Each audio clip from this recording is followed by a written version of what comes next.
Bonjour, une petite vidéo assez rapide, juste pour un petit comparatif entre un Glock 17, pour ceux qui ne connaissent pas, donc il s'agit d'un pistolet en 9 mm Parabellum, et un Glock 43, donc il s'agit d'une version compacte, toujours en 9 mm.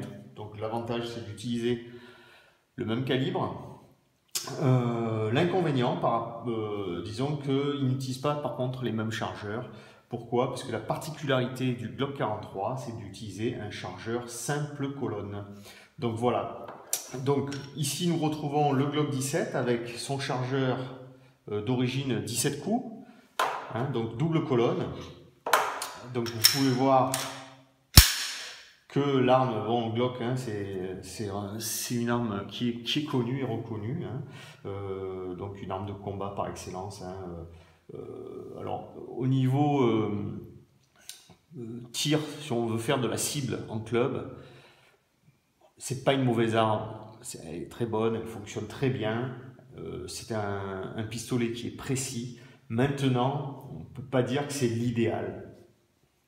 Pourquoi? Parce que le polymère pour le tir en cible n'apporte rien, si ce n'est que ça allège le pistolet, donc forcément son contrôle n'est pas forcément facilité, puisque l'arme étant plus légère, elle a tendance à relever un peu plus. Donc c'est quand même avant tout, il faut le savoir, une arme de combat. Donc là par contre, le polymère apporte la légèreté, et donc c'est vrai que si on a l'arme toute la journée à la ceinture, on est content d'avoir une arme plus légère plutôt que d'avoir une arme relativement plus lourde. Donc sinon, c'est en fait un pistolet qui est relativement simple d'entretien, relativement simple au démontage, et qui est, moi pour l'avoir utilisé dans des stages, on va dire, de tir pratique combat, on va dire, c'est vrai que c'est une arme idéale, autant au niveau de la mise en sécurité, et de la facilité d'utilisation, on n'a absolument rien. Comparé à certaines armes qui vont avoir des leviers de décooking, des leviers de... plein de boutons partout, où on voit souvent les personnes, bon, vous allez dire c'est souvent les débutants, c'est on les voit un peu hésitants, ils ne savent pas très bien. Et c'est vrai que le Glock, on arrive, on chambre, on met à l'étui et on est tranquille. On sait que l'arme est en sécurité, on n'a pas de manipulation incroyable à faire et c'est vraiment une arme de combat par excellence. Donc pour en revenir au modèle 43, donc quant à lui, donc vous voyez un chargeur simple colonne, donc 6 cartouches. 6 cartouches, donc là c'est le chargeur avec, vous voyez le petit, alors ça ne rajoute pas de capacité, c'est creux, mais c'est uniquement pour permettre de poser le petit doigt dessus. Alors il est vendu avec un chargeur qui, avec cet insert, et un chargeur sans. Donc le chargeur sans, vous aurez le petit doigt dessous. Donc ça peut paraître bizarre comme ça quand on le voit, mais il faut savoir que au niveau du tir, le fait d'avoir le doigt dessous ne gêne pas forcément. Donc voilà. Donc je vais vous faire voir les différences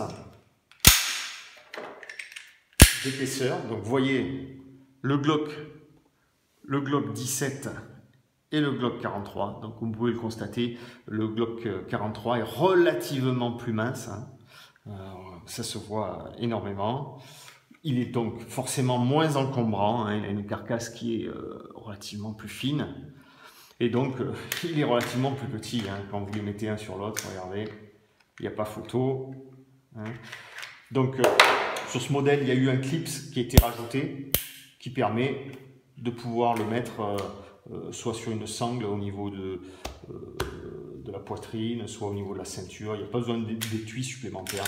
Sinon, pour ce qui est du fonctionnement, on se retrouve exactement pareil qu'avec le 17.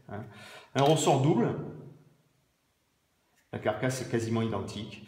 Il y a quelques petites menus différences pour les connaisseurs au niveau du système de lancement du percuteur. Donc le percuteur est là, hein, et donc là c'est la partie mécanique qui va permettre de libérer le percuteur. Donc au niveau du ressort, du connecteur, il y a une légère différence, mais bon, c'est menu. Et je crois au niveau aussi de l'axe, hein, puisque comme si vous pouvez le constater, sur le 17, on a 2 axes. Et là, il n'y en a qu'un. Un axe qui tient l'intégralité du système de calage du canon, de la rotor de culasse et la queue de détente. Sinon, on se retrouve sur le même produit. Donc, quand on est habitué au Glock, et ben, qu'on prenne un 17 ou un 43, c'est la même chose. Donc, il faut savoir que, voilà, vous voyez, là, on voit bien la différence. Donc, c'est un compact très très sympa, hein, très léger, assez fin. Donc, il faut savoir qu'il y a le 42, le Glock 42 qui est chambré en 380 CP. Donc, la cartouche est plus petite que le 9 et il est encore plus fin. Donc, honnêtement, je me suis posé la question. J'ai failli craquer pour le modèle 42 parce qu'il est quand même relativement plus fin. Mais après, ce qui m'a fait pencher pour le modèle 43, c'est d'utiliser du 9 mm. Donc, si vous avez déjà du 9, ça vous permet déjà, d'augmenter votre quota de cartouches de 1000. Et puis aussi, pour ne pas se prendre la tête, si vous rechargez, avoir différents calibres, différentes ogives, différents types de poudre, etc. Donc là, vous ne prenez pas la tête et vous pouvez utiliser les mêmes cartouches dans les 2 pistolets. Voilà, voilà. Donc c'était juste pour vous faire ce petit comparatif, rien d'extraordinaire. Je reviendrai un petit peu à l'utilisation. Donc il faut savoir que d'origine, hein, je l'ai un petit peu utilisé. Bon, c'est pas une arme avec laquelle on s'amuse beaucoup en fait. Hein. C'est une arme plus, on va dire, je vais pas dire gadget, c'est pas le cas.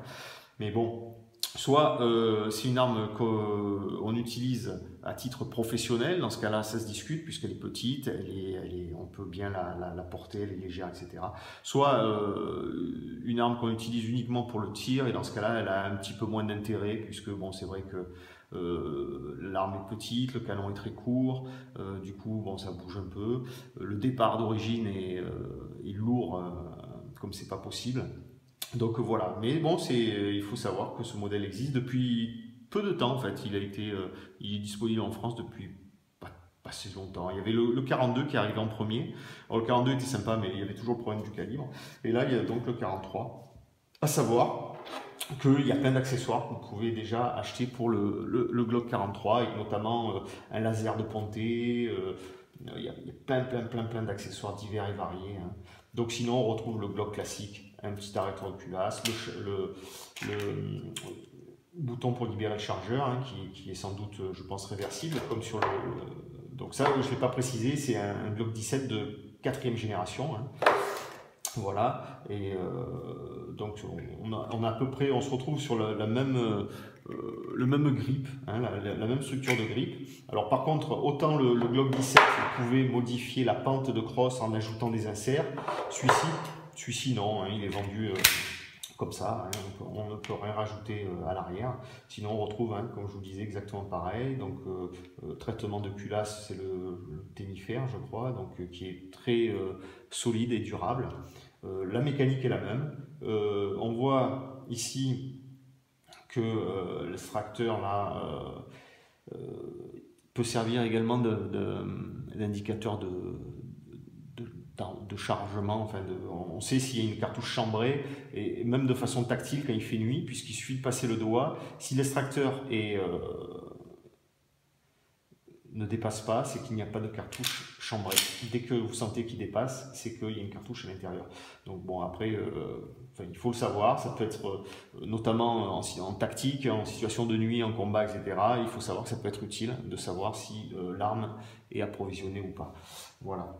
Sinon, très belle arme, robuste, fiable, c'est identique à une Glock de base 17. Voilà. Donc si vous avez des questions, n'hésitez pas. Hein. Donc c'est juste pour vous faire une petite présentation rapide du Glock 43 versus Glock 17. À très bientôt.